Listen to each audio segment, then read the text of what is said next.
Մեր հաջորդ խոսնակը իրավաբան Հայկն է, որը ունի մեծ փորձ ու կպատնի մեզ իր փորձի մասին, իր կարիերայի անցած ճանապարհի։ Խնդրում եմ ողջունեք Հայկին։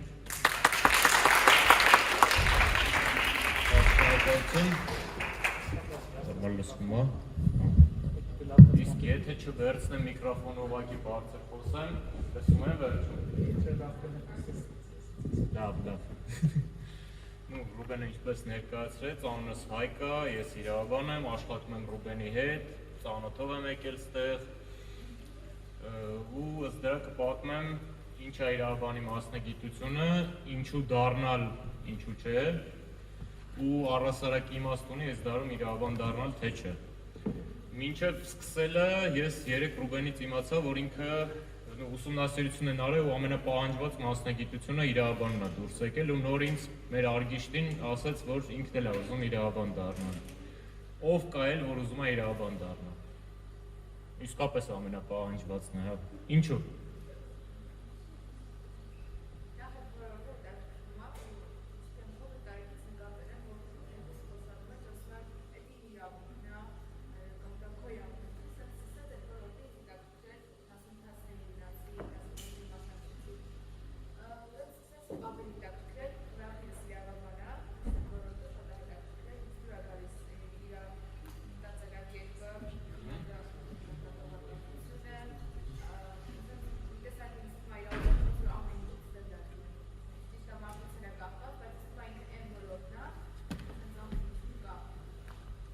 Ինչ-որ ճշմարտություն կա, իսկ ինչ որակույր է, չէ՞, ինչ իրավաբան է ինքը։ Հասկացա։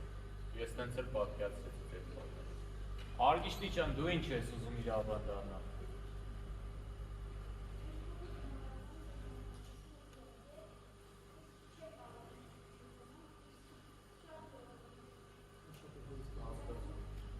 Էրիկ է,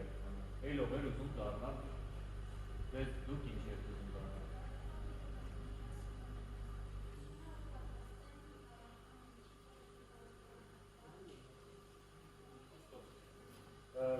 Ինձ շատ դուր եկավ, որ ոչ ոք չասեց փողի համար։ Պարզ ասեմ ինչի, որովհետև եթե, չգիտեմ, դուք քիչ վաստակող ծրագրավորող օրինակ քիչ կհանդիպեք, քիչ վաստակող իրավաբան շատ կհանդիպեք։ Կարող է ինքը իհարկե չխոստովանի, բայց կզգաք, որ այդքան էլ շատ վաստակող չի։ Իհարկե ոնց որ մեր Մանուշակը նախախոսնակը ասեց, ինքը բաժանվում է, չգիտեմ, նույն 120,000-150,000-ից մինչև 1,5 միլիոն, 2 միլիոն, այսինքն կան տենց մարդիկ, որ բարձր են ստանում, բայց ես միշտ դա համեմատում եմ բժշկի մասնագիտության հետ, այսինքն լիքն են բժիշկները ու դուք հաստատ գիտեք շատ հարուստ, շատ լավ մեքենա քշող բժշկի, բայց իրականում բժիշկների մեծամասնությունը բարձր չեն վարձատրվում, չնայած աշխատում են օր ու գիշեր ու հերթապահում են։ Ու տենց ձեռ հետ էլ մարդկանց կյանք են էլի փրկում, տենց բան չի։ Ամենահեշտ մասնագիտությունը չի, իսկ երբեմն ամեն ինչ անում են ու չեն կարողանում փրկել, բայց մեկացած են վարձատրվում։ Իրականում այդ համեմատությունը մասնագիտությունների, ես օրինակ իմ շրջապատում ընկերներից մեծ մասը բժիշկ են։ Իրանք իրար մեջ շատ լավ են հասկանում։ Օրինակ Մարիամը երբ որ ասաց, որ ինքը դարձավ իրավաբան, որովհետև նենց տարիներ էին, որ անարդարություն կար, բան կար, մոտավորապես ինչ-որ նմանություն կա, ես ինչի դարձա, իմ բախտը բերեց նրանով, որ ես շատ արագ հասկացա, որ այդ անարդարությունը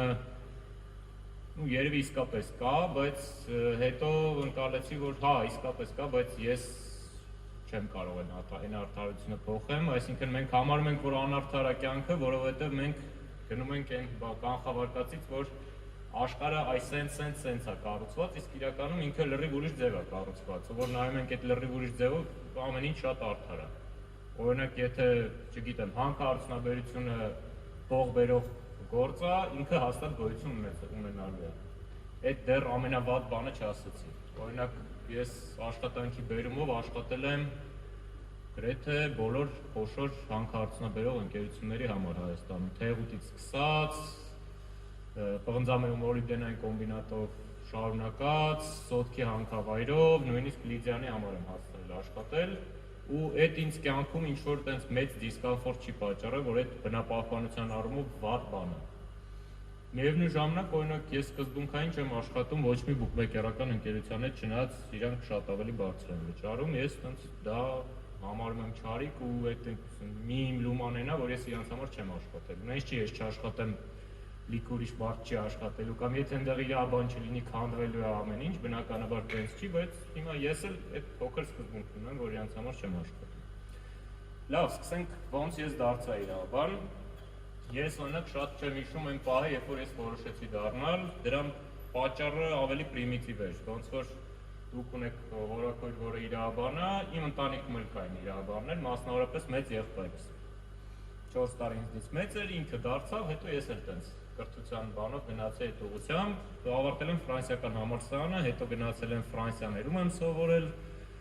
այդ տենց մի քիչ ծաղրական եմ ասում, որովհետև երբ որ ես գնում էի, մտածում եմ, որ այդ տենց մի հատ դռներա, որ բացելու է իմ առաջ, չէ, տենց բան չեղավ։ Լիք ուրիշ բացվեցին դռներ, բայց դրա մեջ այդ դրսում սովորելը այն ներդրումը չուներ, ինչը ես պատկերացնում էի այնտեղ գնալ սովորելուց։ Մի քանի վատ բան իրավաբանի մասնագիտության մասին, օրինակ մանուշակի թվերը եթե հասցրեցիք տեսնել, ֆինանսիստի մասնագիտությունը կրթության մեջ շատ թանկ է։ Իրավաբանին էլ է թանկ, նույնիսկ մի քիչ էլ ավելի։ Էլ չասեմ, որ ես ոչ ոքի չգիտեմ, որ ինչ որ տրեյնինգներով կարողացել է դառնալ, որոնը ինչ որ սկսնակ մակարդակի իրավաբան տենց չի աշխատում։ Այսինքն հարցը դիպլոմը չի, հարցն է, որ դու պետք է սովորես անկում գիշերների, ուժեղ ստրեսի, 800 էջը մի օրում սովորելու, անընդհատ կոնֆլիկտի մեջ լինելու բան ու այդ տենց անգլերեն բառ ասում են overnight չի լինում։ Մի գիշերում տենց չեղավ, մի օր ես արթնացա, մատրիցա կինոյի նման ու արդեն կունֆու գիտեի, էլի։ Այդ ենթադրում է երկար ինչ որ մի բան երկար անում եք ու ինչ որ պահի սկսում է ավելի լավ ստացվել։ Ընդ որում այդ դեռ սովորելու մասին եմ անդրադառնում։ Որ պատկերացնեք ֆրանսիական համալսարանի սովորելու խնդիրներն էր, որ մեծ մի քանակի նյութ կար, որը պետք էր սովորել, ընկալել, մի մասն էլ նույնիսկ հիշել, որոշ դեպքերում ինչքան էլ ես դա սխալ եմ համարում, անգիր էր պետք է հիշել ինչ-որ բաներ ու հետո դրանից պետք է քննություն հանձնել։ Ու շատ հաճախ այդ քննությունը հիշածը գրել չէր ուղղակի, ասենք խնդիր կար, որ պետք է լուծվի։ Իդեպ իրավաբանի մասնագիտությունը երևի թե բոլոր մասնագիտություններն են դրա մասին, թե չէ գոյություն չէին ունենա, թե ու չէին էլ վարձատրվի, կա ինչ-որ մի հատ խնդիր, որ այդ մասնագիտությունը լուծում է։ Օրինակ աշխատողը պետք է հաշվետվողականություն ապահովի թե հարկային, թե ֆինանսական, ինքը այդ խնդիրը լուծողն է։ Իրավաբանը շատ հաճախ ավելի լայն խնդիրներ է լուծում, նույնիսկ երևի օրինակ չեմ բերի, չնայած ես ասում եմ, որ այն իրավաբանը, որը լուծում է խնդիր, ինքը վատ իրավաբան է, եթե փաստաբան չի, որովհետև փաստաբանը հիշում են, եթե խնդիրը կա, մինչև այդ ոչ մեկ իրան չի հիշում, նույնիսկ չի սիրում։ Իսկ այն իրավաբանները, որոնք փաստաբան չեն, իրանց գործը փաստաբանությունը չի, օրինակ ես փաստաբան չեմ, մենք աշխատում ենք նենց, որ խնդիրը չլինի։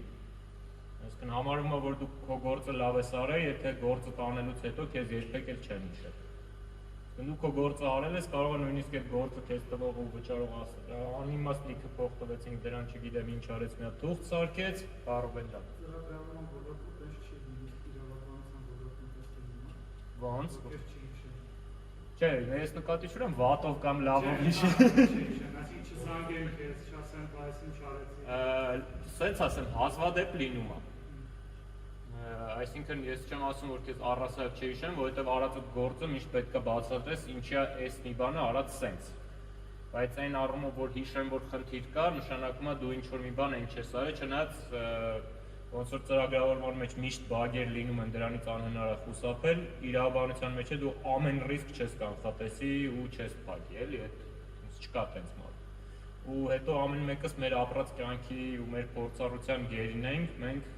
միշտ կենտրոնանում ենք այն ռիսկերի վրա, որ արդեն տեսել ենք կյանքում ու մնացածի մասին այդքան շատ չենք խորանում, էլի, այսինքն միշտ էլ մի քեզանից ավելի տաղանդավոր, կրեատիվ, ճակերտավոր սրիկա կլինի, որ չեղած տեղից խնդիր կստեղծի։ Դուք ասես, հո դե ամեն ինչ չի կարա կանխատեսել, ու իսկապես անհնար է ամեն ինչ կանխատեսել։ Այդ մի քիչ սովորելուց շատ արագ անցա աշխատելուն,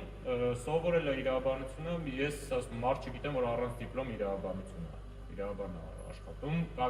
գոնե պրոֆեսիոնալ իրավաբան է աշխատում։ Այսինքն ոչ թե տենց ընդհանուր գիտելիքներ ունի, ոնց են աշխատում իրավաբանները, նույն ձև եթե համատեմ բժիշկներն էլ տենց չկա, չէ՞ մարդ, որ երկու հատ տրեյնինգի է մասնակցել, մի հատ գիրք է կարդացել 5 գաղտնիք ոնց անել վիրահատություն ու տենց վաղվանից արդեն վիրահատություն անում։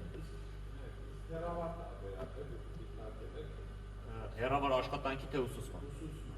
Ես ինքս հեռավար չեմ արել, բայց ինքը կարա արդյունավետ լինի։ Ամեն դեպքում, եթե համատելու լինենք, ինչ չէ, դեռ կրթության մասով։ Ինքը հնարավոր է անել, որովհետև եթե սենց ասեմ, մինչև կովիդը կասեի չէ, հնարավոր չի։ Թե այն, թե աշխատանք։ Ի վերջո, բայց հեռակա կարգով իրավաբաններ դարձել են մարդիկ, գիշերային ուսուցման իրավաբաններ ես բավականին տաղանդավոր գիտեմ, հաջողված ու երևի հնարավոր է։ Այսինքն եթե նայենք ինչա, կա դասախոս, կա լսարանը, դասախոսը ինչ-որ բան է ներկայացնում լսարանին, շատ կարևոր է, որ իրեն հարցեր տան։ Սովորելու մակարդակում, հիմա էլ արդեն այդ Zoom-ա, Google Meet-ա բան, իրանք ինչ-որ գործիքներ տալիս են, որ դու կարողանաս նաև ինչ-որ գործնական գիտելիքներ ձեռք բերես։ Մի քիչ վերադառնալով դրսի կրթությանը, իմ մոտ ես որ գնացի 20-21 տարեկան էի ու այդ այսինքն այն ինչ-որ ես սովորում էի ֆրանսիականում, ձևի սովորման առումով բացարձակ կապ չուներ այն ինչ-որ ոնց էին սովորացնում Ֆրանսիա։ Այսինքն այնտեղ մեթոդի տարբերություն կար, ու որ ասում ես մեթոդի տարբերություն կա, սա ասում է, հա դու էլ այն ճիշտ մեթոդով սովորի, այդտենց հեշտ չի, որ դու մի բանը միշտ սենց ես արել, մեկ էլ քեզ ասում են, որ մի հատ այսենց պետք է անես, բայց էսի չէ, սրանից էլ երկու հատ։ Էդ էլ մի քանի անգամ անում ես, կես տարի հետո սկսում է ստացվել։ Ու մեր գործում անակ շատ է մեխանիկական աշխատանքը ու կրկնվող այդ ռուտինային գործը։ Ինչ որ ես օրինակ մի տեսակի պայմանագրի, ամեն տեսակի պայմանագրից մի 1000 անգամ պատրաստած ու ստորագրել տված կլինեմ, այդ վատը այնքանով որ կարաս ձանձրանաս, վատը այնքանով որ շատ ես արել, քեզ թվում է արդեն ամեն ինչ գիտես դրա մասին, լավ այնքանով որ ի վերջո կրթությունը, կրկնությունը ամեն դեպքում ենթադրում է։ Չգիտեմ, Ռոնալդոն լավ պենալ է խփում, որովհետև ինքը լիքը պենալ է խփում նաև սովորելու ժամանակ։ Որ նայես իր գործն էլ տենց միշտ էլի դուրս է գալիս 90 րոպե խաղում է, էլի վազում է, էլի գնդակին է խփում, կարա ասի իմ գործում կրեատիվ չկա, ես էլ չեմ խաղալու ֆուտբոլ։ Հա։ Դուք ասացիք որ Ֆրանսիայից սովորել եք։ Հա։ Արար եք ուսուցում, օրինակ ձեր կարծիքով, չգիտեմ, հեռավար ուրիշ ինչ-որ կրթություն փոխել եք։ Բայց կարայիք օրինակ Ֆրանսիա չգնայի, ու ասենք Ստեփանավանից նստած Ֆրանսիայում էլի կստանայիք մոտավորապես այն դեպքը։ Չէ։ Կարեմ ասեմ ինչի չէ։ Այդ իմ ստացած կրթության արժեքավոր մասը այդ շփումներ դասախոսների հետ ու շատ հաճախ առանձին։ Ու նաև առանձին շփումն է մարդկանց մյուս ուսանողների հետ։ Օրինակ թե Մանուշակը ու թե Ժիրայրը, եթե ամեն ճիշտ եմ հիշում, որպես թերություն ասացին, որ շատ ժամանակ եք անցկացնում համակարգչի առաջ։ Իրավաբանությունը էդ էլ է ենթադրում, որ շատ ժամանակ եք անցկացնում համակարգչի ու գրելու վրա, բայց այլ ավելի շատ ժամանակ պետք է անցկացնեք մարդկանց հետ, իրանց հետ խոսալու վրա, իրանց լսելու վրա, իրանց ճիշտ հարցեր տալու վրա, շատ հաճախ նենց հարցեր տալու, որոնց պատասխանը գիտեք, մի հատ էլ իրենցից լսելու, այսինքն այդ աշխատանքը պարտադիր մարդու հետ աշխատանք է ենթադրում։ Եթե դուք մարդկանց չեք սիրում, շփում չեք սիրում, կոնֆլիկտ չեք սիրում, հեսա կասեմ կոնֆլիկտի մասով, եթե այդ ամեն ինչից խուսափող մարդ եք, ձեր տեսակով արագ հիասթափվող ու ընկճվող մարդ եք, մի դառեք իրավաբան։ Եթե ասում եմ, ձեր համար ինչ-որ մեկին հեռախոսով վերցնել, զանգել է, այդ լավ անծանոթ մարդ է, ոնց զանգեմ, այդ պետք է այդ կոմունիկացիոն խոչընդոտը հաղթահարեք ինչ-որ փուլում։ Եթե չէ, մի քիչ բարդ կլինի ամեն դեպքում աշխատելը։ Հա։ Ոնց է հարցում եք։ Հա։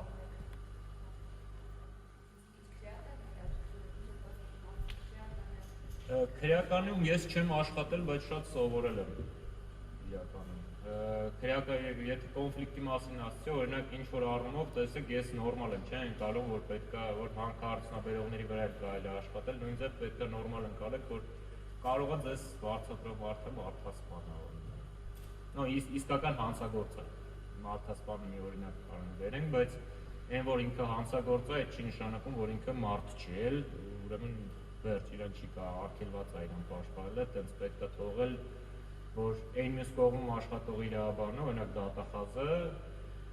մենց որոշի, որ ինքն է որոշում այդ մարդու ճակատագիրը ու արդարադատություն չկա։ Այսինքն ամեն մեկը պետք է ձեր գործը ըստ դրա պատշաճի։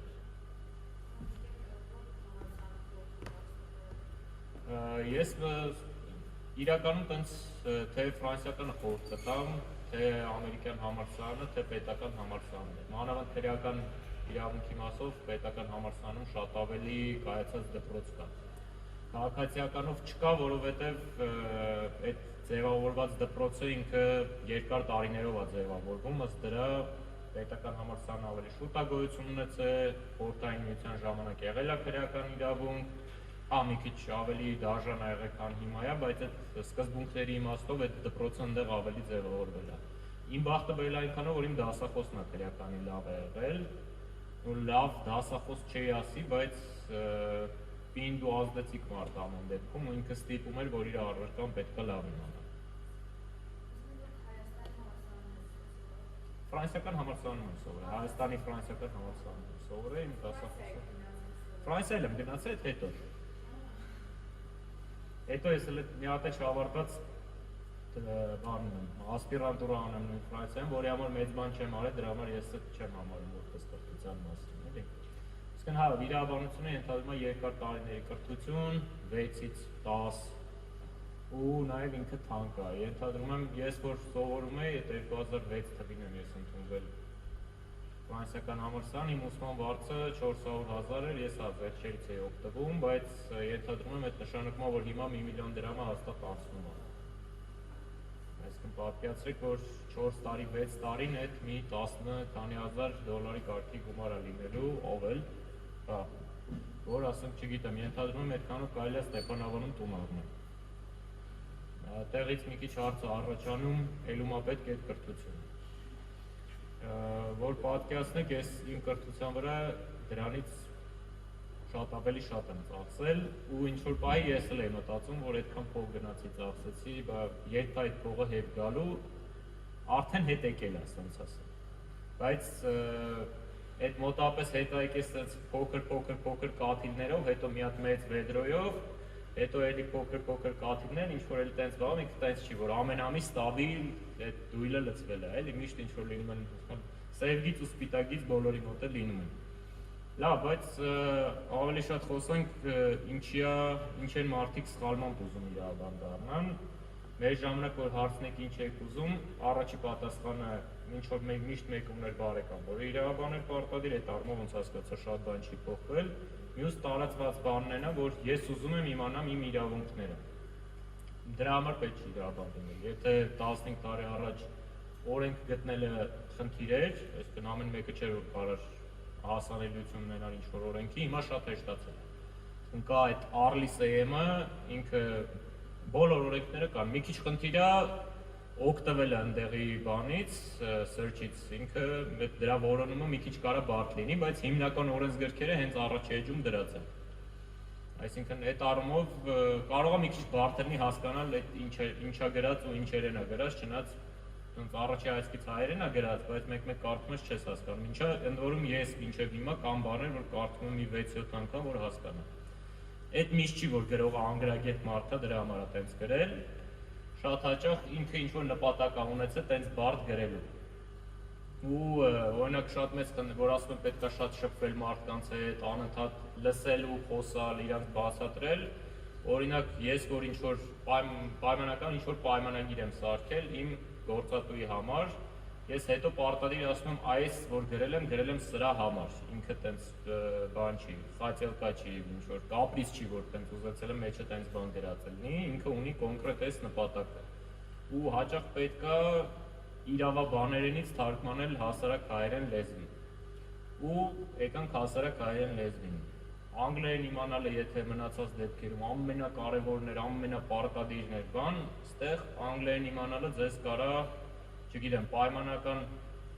Volkswagen-ից Mercedes դարձնի ընդամենը, բայց մեկը Volkswagen-ն էլ է նորմալ մեքենա, 0.7-ն էլ է նորմալ մեքենա, իր ֆունկցիան կատարում է։ Այսինքն իմ իմացած ամենալավ իրավաբանը, որ իմ ուսուցիչն է նաև, ինքը անգլերեն չգիտեր։ Բայց շատ տաղանդավոր, շատ բան իրավաբան էր։ Փոխանցին շատ լավ հայերեն գիտեր։ Դրա համար շատ լավ հայերեն սովորեք ու ոչ միայն քերականություն ուղղագրությունը, այլ օրինակ շատ կարևոր է շարադրություն գրելը։ Այսինքն դուք պետքա ինչ-որ իմաստով կարողանաք լավ պատմություն պատմեք, որ այդ պատմությունը ունենա կոնկրետ տրամաբանություն, սկսի սկզբից, ունենա ներածական մաս, ներկայացնի իրավիճակը, ներկայացնի պայմանները, ինչի մասին դուք խոսում եք, հետո այդտեղից խորանա կոնկրետ դեպքի վրա, զարգացում լինի, ինչ-որ կրիզիս ու կոնֆլիկտ լինի ու վերջում կուլմինացիա լինի իրենս եզրահանգումների են։ Այսինքն ինքը տենց փուլային բան է ու պետքա ըստ դրա ձեր խոսքն ունենան մոտավորապես ձեր գրածքն ունենան նույն կառուցվածքը։ Դրան էլ էլի մի գիշերում չեք հասնում, անընդհատ անում եք, մի բայց սկսում է ինքը ստացվել։ Չէ, նույն այդ լավ ֆինանսիստը կամ լավ մարքետոլոգը նենց չի, որ ամենատաղանդավոր մարդը եկել նստել է հենց առաջին օրը միանգամից ստացվել է ամեն ինչ, շատ հաճախ չի ստացվել։ Ինչ ասեմ, այդ առումով պետքա չհիասթափեք, որովհետև կարող դուք նույնիսկ ձեր գործը լավ անեք, բայց պացիենտը մեկը մահանա վերջում, ոնց որ բժիշկների մոտ ալինում։ Այսինքն պետքա նաև չհիասթափվելու մեջ ընկնի այն, որ դուք կարաք պարտվեք։ Ոչ թե կարաք դուք շատ հավանական է, որ ինչքան հաղթելու եք, այդքան էլ պարտվելու եք։ Ու դուք աշխարհի ամենաուժեղ մարդը չեք։ Այն որ դուք իրավաբան եք, չի նշանակում, որ դուք տենց հայացքով կարաք աշխարհը փոխեք, չի լինելու։ Հաղթելու եք, պարտվելու եք։ Պետք է այդ պարտվելուց չընկճվել ամենակարևորը։ Օրինակ ես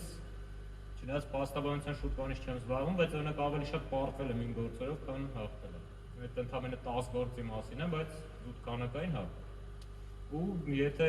սկզբից այդ իմ համար մեծ տրագեդիա էր, հետո ես դառա այն բժիշկներից, որ վիրահատում է ու իրանց պացիենտները հաճախ մահանում են։ Իրանք պրոստը կարող խմող դառնան դրա արդյունքում, բայց ոչ մի ուրիշ բան չի փոխվում։ Իդեպ բժիշկներից հետո ամենաշատ խմում են հենց իրավաբանները, որովհետև նույն ձև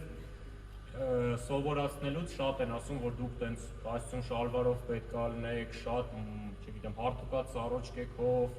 մշտապես պետք է ուշադիր լինեք, ոչ մի վրիպակ պետք է չլինի աշխարհի ամենապատասխանատու կազմակերպված մարդը, բան, այս նույնն էլ անում են բժիշկների մոտ։ Իրանց է իսկապես պետք է հարթուկած լինի խալաթը ուղղակի։ Ու դրանով ձեր ձևավորում են այդ անարդարության դեմ պայքարը, որ Մարիամը ասում էր, այդ իրականում եթե իրա տեղը չխոսեմ իհարկե, այդ Աստծո կոմպլեքս ունենալն է, որ դու ունակ ես շատ մեծ բաների ու քանի որ դու տենց պետքա որ ըստ մասնագիտության ունակ լինեիր, բարձում է որ չես, դու մտածում ես որ դե ինձնից ինչ մասնագետ, որ ես տենց մինչև ընդմիջման ժամը 2 անգամ աշխարհը չեմ փրկել, էլի հելը։ Իսկ այդ տենց չի աշխատում։ Ու դրա համար էլ եթե չի ստացվում, բժիշկներն էլ իրավաբաններն շատ հաճախ խմող են դառնում։ Ես օրինակ ժամանակին շատ էի խմում, հետո թարգեցի։ Ու դրանում էլ բժիշկներն նաև ծխող են ելնում։ Այսինքն այդ եթե ասեմ ինչին տարա, ինքը ստրեսային գործ է։ Ստրեսային է թե գործի բնույթը, թե աշխատանքային ժամերը, թե հաճախ կարևորությունը, օրինակ ձեր հորաքրոջ դեպքում ինչ-որ մարդու ճակատագրի հետ է այդ ամեն ինչը, այսինքն եթե ինչ-որ մի բան սխալ գնա, մարդու կյանքը կխեղվի։ Ինքը կարող է 10 տարի գնա բանտում նստի ու իր կյանքը էլ առաջվանը չի լինելու։ Իմ դեպքում մի քիչ այդքան դաժան չի, ոչ մեկ չի մեռնի իմ արած գործից, բայց կարող է մարդ օրինակ ինչ-որ իր տնից զրկվի ու այդ էլ անվերադարձ կերպով իր կյանքը կարա էլի խեղվի։ Այսինքն չնայած երևի Ռուբենի դեպքում էլ չէ, կարող է մի հատ վատ կոդ գրես ու ինչ-որ մի բան պայթի ինչ-որ մի տեղ, հա։ Իրականում ասած սենա, որ ցանկացած գործ, ինքը ցանկացած մասնագիտություն իմ համար կարևոր է, ունի այն խնդիրը, որ ինքը լուծում է, արժեքավոր է, ոչ մեկիս արած գործը ոչ մի ուրիշից արած գործից կարևոր կամ քիչ կարևոր չի։ Ի վերջո ամեն ինչի կենտրոնում է մարդն, հա, մենք բոլորս աշխատում ենք մարդկանց համար, մարդկանց հետ, երբեմն այդ կարա լինի փողի համար ու փողի հետ, բայց ի վերջո այդ ամեն ինչի ինչ որ արդյունք ու արժեք է ստեղծում, որից պետք է ընդունի մի կամայական մարդը կամ բոլոր մարդիկ իրար հետ։ Այդ առումով ինքը շատ կարևոր է։ Ես մի հատ շատ կարևոր մյուս մասը թողել եմ ամենավերջում։ Օրինակ շատ են ասում, ինչ բարդ բան կա այդ իրավաբանի գործի մեջ, այդ օրենքներում գրած բան չի։ Հիմա պատկերացրեք, որ իսկապես օրենքներում լիքը բան գրած է, օրինակ վերցնենք այս հարավուսի չեղում ուղղանկյունը ավելի շատ, ու ստեղ լցնենք ամեն ինչ որ գրած է, որ չի կարելի անել։ Այսինքն արգելված բաները հստակ գրած են օրենքում, այսինքն չի, եթե պրիմիտիվացնեմ մարդ սպանել չի կարելի օրինակ։ Այդ ամեն ինչը ստեղ լցրած է, կամ սենց պայմանագիր կնքել չի կարելի։ Դրան իմացում էլ ավելի քիչ, գրած է ինչ որ այս մի բանը պետք է անել այս ձև։ Ու այդ էլ է մեջը դրած։ Բայց այս ուղղանկյունից դուրս կա մնացած ամբողջ աշխարհը, որը վերաբերվում է իսկ ինչ արգելված չի անել։ Ու այդտեղից է ոնց որ լավ իրավաբանը տարբերվում վատից։ Եթե դու մենակ, այսինքն դու կարաս պատկերացնես, որ այսքան բան կա, որը չի կարելի, ու ես հիմա ունեմ լուծելու խնդիր, ես այդ խնդիրը կարամ լուծեմ այս սրանց արգելքների, այս կանոնների, այս սահմանափակումների մեջ անսահմանափակ ձևերով։ Ինչ Ucom-ի ռեկլամը դառավ այդ անսահմանափակ։ Այսինքն այն մեթոդները, որ մի հարցը կարա լուծի, ինքը նենց չի, որ մի ձև կարա լուծվի։ Հաճախ նույն խնդիրը կարող լուծվի մի 5-6 հավասար ճիշտ, մի քիչ ավելի շատ ճիշտ, մի քիչ ավելի շատ սխալ, մի քիչ ավելի արդյունավետ, մի քիչ ավելի քիչ արդյունավետ, բայց վերջնական կլուծվի։ Ու տենց բան կա, եթե չեմ սխալվում, ծրագրավորողների մոտ էլ կա, որ եթե աշխատում է ձեռնի տուրել։ Երբեմն դեպքեր կան, որ միշտ է կարելի է ինչ-որ բան էլ ավելի լավ անել, բայց ինքը սենց էլ է լավ։ Ու հիմա խնդիրների մասին իրավաբանությունը ամենապահանջված մասնագիտությունը չի հիմա։ Այսինքն երբ որ ես ընդունում շատ ավելի շատ մարդեր դառնում իրավաբան ու արդյունքում ստացեց, որ մենք քիչ շատ արտադրեցինք իրավաբաններին։ Իհարկե դա ունի մյուս կողմը, որ մեր երկրի ամենամեծ գործատում մնում է պետությունը ու պետական ծառայողների շատերի համար իրավաբանական կրթություն են ուզում, չնայած իր աշխատանքը իրավաբանություն չի։ Ես ինքս իմ աշխատանքը սկսել եմ մասնագիտացված իրավաբանական ընկերությունում, հետո մոտ մի 2 տարի աշխատել եմ, հեսա կասեմ ինչով է շատ կարևոր, հետո աշխատել եմ պետության վրա մոտ 4.5 տարի, հետո անցել եմ դառել եմ ծրագրավորողներին սպասարկող իրավաբան։ Ու ես մի քիչ անշնորհակալ մարդ եմ, ես ինչքան էլ վերջին 3 տարին ծրագրավորողների հետ եմ աշխատում, ես ահավոր չեմ սիրում IT աշխարհի պաշտամունքը։ Ու բնավ դրա մասին բնականաբար գիտե, այսինքն այն մասսայական IT-շնիկացումը, որ ես ասում եմ, այդ իմ համար սխալ ճանապարհ է, այն բանը հիշում եք մանուշակի ցույց տված, որ ամենապահանջված մասնագիտությունը ծրագրավորողի մասնագիտությունն է։ Դեմ չեմ, որ դրա մեջ կա ճշմարտություն իսկապես, բայց դուք փորձել եք լավ կաֆել խփող գտնել օրինակ։ Առասար ձեռքի աշխատանք անող մարդու պահանջարկ շատ կա, ու ինքը շատ բարդ գտնվող է։ Ես կաֆել խփողի օրինակ իզուր չբերեցի, ես կարիք ունեցել եմ վաննայի ռեմոնտի ու կաֆելչիկ ճարելը դառավ մի 3 ամսվա պատմություն, որտեղ չկա։ Ինչ տաղանդավոր վարպետ կա, ինքը էլ չկա։ Ինքը կամ մահացել է, կամ գնացել է երկրից, ուրիշ երկրում է կաֆել խփում, կամ էլ ասում է, որ ինքը լավ կաֆել խփող է, բայց այդքան էլ լավը չի։ Այսինքն կամ կարող փորձեք բիգ ժամերի, երևի Ստեփանավանում այդ խնդիրը չկա, GG տաքսի փորձեք կանչել, երբեմն վարորդ չկա։ Այսինքն այդ մասնագիտությունները կարող է այդքան բարձր վարձատրվող չեն, չնայած վստահաբար ասեմ, արհեստավորները միշտ բարձր վարձատրվող են ու լինելու են բարձր վարձատրվող։ Մանավանդ կաֆել խփելը ամենաբարդ գործն է ռեմոնտների մեջից ու ինքը պահանջված գործ է։ Եթե ու չեմ պատկերացնում, որ լավ կաֆելչիկը, երբ որ լավ գործ է անում, ավելի քիչ բավականություն է ստանում, քան լավ ֆինանսիստը, որը լավ ֆինանսական խորհրդատվություն է տալիս, կամ լավ իրավաբանը, որը լավ իրավական խորհրդատվություն է տալիս, կամ լավ մարքետոլոգը, որը նոր պրոդուկտ է ինչ-որ վաճառում։ Լավ արած գործից բավարարվածությունը բոլոր մասնագիտությունների մեջ նույնն է։ Ըստ դրա միանշանակ չի, որ մասնագիտությունն ավելի պահանջված կամ եթե նույնիսկ պահանջված չի, այդ առումով Մարիամի հետ համաձայն եմ։ Հա, պետք է ինչ-որ այդ մասնագիտությունը սիրել ու նաև պետք է դրա խառնվածքը ունենալ։ Օրինակ, ես հեծնես չի, որ ասի, որ մարդկանց հետ ենք աշխատում, իմ ամենասիրած գործը մարդկանց հետ շփվելն է։ Իրանց լսելը, իրանց հետ խոսելը շատ կարևոր է մասնագիտության մեջ իրավաբանի սուտ չխոսալը, որովհետև որ մի անգամ սուտ ես խոսում, դա դառնում է սովորություն, հետո ոնց էլ չլինի իմանում եմ, որ դու սուտասան ես ու դու շատ երկար ժամանակ պետք է ծախսես, որ քո վնասված վարկանիշը վերականգնես, որ սուտասողից ճիշտ խոսացող մարդ դառնաս։ Մյուս կարևորն է վստահության հարաբերություններ ձեռք բերելը, որ օրինակ պատկերացրեք նույն մարդասպանն է, որը հանցագործ է, ու կարող է ինքը ամաչում է, ասի, որ չգիտեմ, մարդա դե սպանել, հիմա դա կարող է անզգուշությամբ եղած լինի։ Շատ կարևոր է մարդու այդ շփման մեջ կարողանաք այդ վստահելիության հարաբերությունները ստեղծեք, որ մարդը քեզ համարը չճանաչելով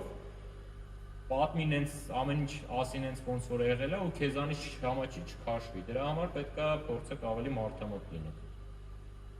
Հա։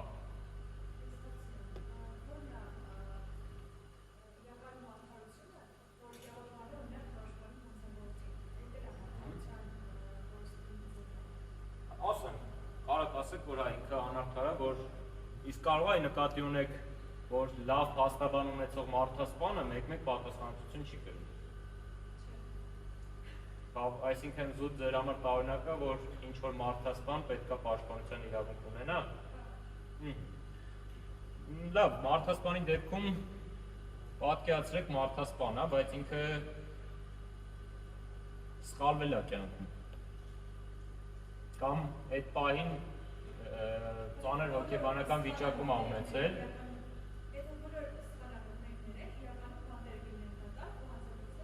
Համաձայն եմ, իսկ եթե բոլոր սխալահատների հետ դա կարենք, մենք չենք տենա ոնց է մարդու։ Իրականում մեր մոտ պատիժը, այդ տեսեք ինչ լավ որ ասում եք, քերականով չեմ զբաղվել, բայց լավ եմ սովորել։ Պատիժը ունի մի քանի նպատակ, մարդուն պատժել, հանցագործին պատժել։ Դու պետք է առաջնայինը նենց անես, որ ինքը ինչ-որ շրջան հանցագործություն չանի, այսինքն այդ պատժով իրան հետ պայես հանցագործությունից, մյուս կարևոր բանը իրան վերադաստիարակել, այսինքն դրա համար օրինակ այդ տրամաբանությամբ գնաց, որ մահապատիժը արգելեցին եվրոպական երկրներում, դրա հիման վրա էլ հետո Հայաստանում էր, որ եթե դու մարդուն սպանում ես, դու իրան ուղղելու հնարավորություն չես տալու։ Հա, չգիտեմ, այն տուժող կողմի բարեկամները կտենան ոնց են մարդ սպանում, կուրախանան դրա վրա, չգիտեմ այդ ինչքանով իրանց սպանված բարեկամին հետ կվերադարձնին, իրական գիտեմ բացարձակ բան չի անի, բայց այն որ վրեժ լուծելով հարցը չի լուծվում։ Մյուս կողմից է պատկերացրեք մարդուն մեր պատիժները 5-ից 15 տարի է։ Դրա մեջ 10 տարվա կյանք է մարդը։ Այդ իմ կյանքի 1/3-ն է, գիտակից կյանքի 2/3-ը։ Պատկերացրեք, որ եթե դու այդ մարդուն զրկես պաշտպանության իրավունքից, դու չես իմանա ճշմարտությունը։ Այսինքն շատ կարևոր է, որ արդարությունը նաև արդարադատություն լինի։ Այսինքն դու պետք է իմանաս այդ մարդու մասին ամեն ինչ, իր կերպարը որն է։ Այսինքն եթե ինքը ամեն շաբաթ կիրակի մարդ է սպանում, բնականաբար իր պատիժը ավելի վատ կլինի, քան այն մարդուն, որը ինչ որ պայտակ ծանր հոգեբանական վիճակում ինչ որ միտեղ դանակավերցրել, ինչ որ մեկին խփել է ու այդ մարդը հետո մահացել է։ Դու պետք է հասկանաս ինչ ծանրացնող հանգամանքներ կան։ Ի վերջո կարող է պատկերացրեք մարդասպան կա, որը մեծ տարիքի մայր ունի, որը ինքնուրույն չի կարող շարժվել ու իրան խնամքապել։ Կամ կանչափահաս երեխաներ ունի ու կարող է իրան պայմանական դատեն, ոչ թե լրիվ դատեն։ Կամ կարող է ինքը վարորդը, որը պայքակ անուշադրություն է ցուցաբերել ու ստացվել է որ մարդասպանել։ Այսինքն պատկերացրեք, որ ճշմարտությունը միշտ այնց միանշանակ ու պարզ չէ, որ տեսանք մեկը մյուսին կրակեց, ուրեմն ինքը հաստատ հանցագործ է, իրան պետք է դատել ու այդ դատելու հարցը պիտի որոշի մի մարդ, որը դատախազն է, երկու մարդ, որը մեկը դատախազն է ու մեկը դատավոր է։ Պետք է մյուս կողմի մարդը, որը իրան այդ գործի պաշտպանում։ Դրա մեջ նստում է ավելի շատ արդարադատություն կա, քան մարդուն ուղղակի բոլորով հարձակվել ու ծեծել։ Ի վերջո բոլորը պետք է ներվելու իրավունք ունենան, այդ իրավունքը պատիժը կրելուց հետո է։ Բայց դե պատկերացրեք 15 տարի նստած մարդը հաճախ խնդիր ունենում հետ վերադառնալու ոչ բանտի կյանքին, այդ ավելի մեծ խնդիր է, քան այն մարդիկ, որոնց նստած են։ Այդ հարցերի օրինական կարող է վարորդը, այդտակ եթե կարող պատահել։ Հա։ Պայտակ կարաս փռշտաս օրինակ ու բան լինի։ Գտար կարող առնի, որ ոչ մեկի բան չունի, ձեր նյակուրիշ գտարնի մեկը մեջը մահանա, ու այդ վարորդը որ գնաց բան, ինքը հաստատ ընդեր չի ուղղվել։ Այսինքն հարց է, ինչքանով են մեր բանտերը ուղղում։ Մեր բանտերը չեն ուղղում։ Այդ նենց չեն օրինաց կարծիքն է, իրականում աշխարհում շատ քիչ բանտեր կան, որ ուղում են։ Եթե ձեզ թվում է ամերիկյան բանտերում տենց ինտելիգենտ ակնոցավոր մարդիկ են նստած, տենց չի։ Բանտերը շատ մեծ խնդիր է, որ իրանք երիքի չեն ուղում, մի հատ է իրանք նպաստում են կրկնակի հանցագործություն անելու։ Բայց դրա լուծումը դեռ չեն կարող գտնել, իսկ դրա վրա շատ աշխատում են, այսինքն դրա հակառակ կողմն է կա, օրինակ Բրեյվիկի մասին չգիտեմ իմանաք թե չէ, ինքը նորվեգացի տերորիստ է, որը լիքը մարդ է սպանել, բայց քանի որ Նորվեգիան տենց պուպուշ համակարգ ունեցող երկիր է, ինքը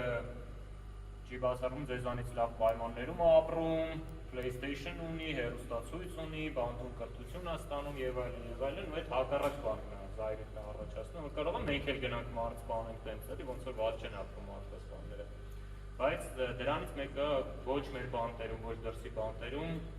շատ մեծ խնդիր կա, որ այո, իրանք մարդուն հաճախ չեն ուղղում։ Միևնույն ժամանակ լավ ֆիլմ կա, որ չգիտեմ, նայած կլինեք, այդ Բագագի Շոուշենկը։ Այնտեղ մի հատ սևամորթ մարդ կա, որը վաղ տարիքում հանցագործություն արել ու ծմար դատապարտված է։ Ու տենց 10-15 տարի մեկ իրանք անջում են հարցազրույցի, որ բացահայտեն ինչքան վատ մարդ է ինքը, կամ փոխվել է, ուղղվել է, թե չէ, ու ինքը ամեն անգամ մի հատ հեքիաթ է պատմում, որ չէ, ես հաստատ ուղղված մարդ եմ, ոչ հաստատ էլ հանցագործություն չեմ անի, տենց բան անում, ու արդեն երբ որ լավ ծեր է լինում, իր անկերները փախած է լինում արդեն բանտից, ինքը մոտավորապես ունեն անում, ասում, ազատ ունես ազատ էլի, ես արդեն սաղ կյանք ստեղ եմ ապրել, սովորել եմ ստեղին, ինձ ստեղ էլ վատ չի, ես ինչ, կոպիտ ասած բիձամ արդեն ինձնից ինչ պտանգ լինի էլի, նենց որ արդեն ես դիտացին եմ, դու ինձ կազատես թե չէ, այդ ժամանակ եմ իրան ազատում, ու այդ նենց է պատկերած, որ ֆիլմում նենց է պատկերած, որ այդ մարդը վերջապես ճիշտ է խոսացել, ուրեմն երևի ուղղվել է։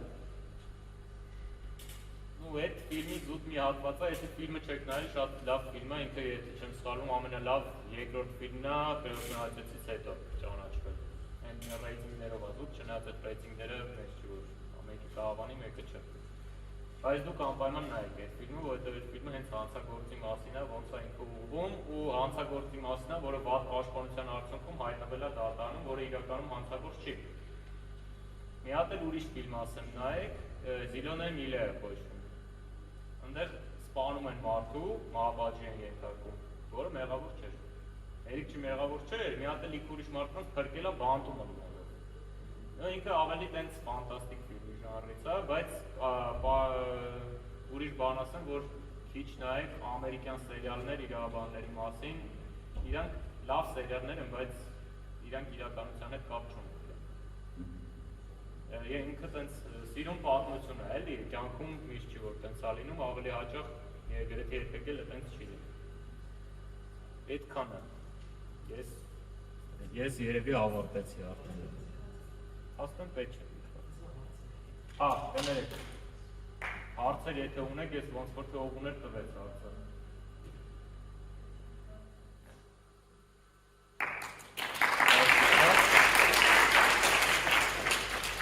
Եթե ունենաք Ռուբենի միջոցով միշտ կարող եք ինձ հետ կապվել, ես կոնտակտներ։ Հայկի սլայդերը չենք կարա, չէ, ուղարկենք։ Հա։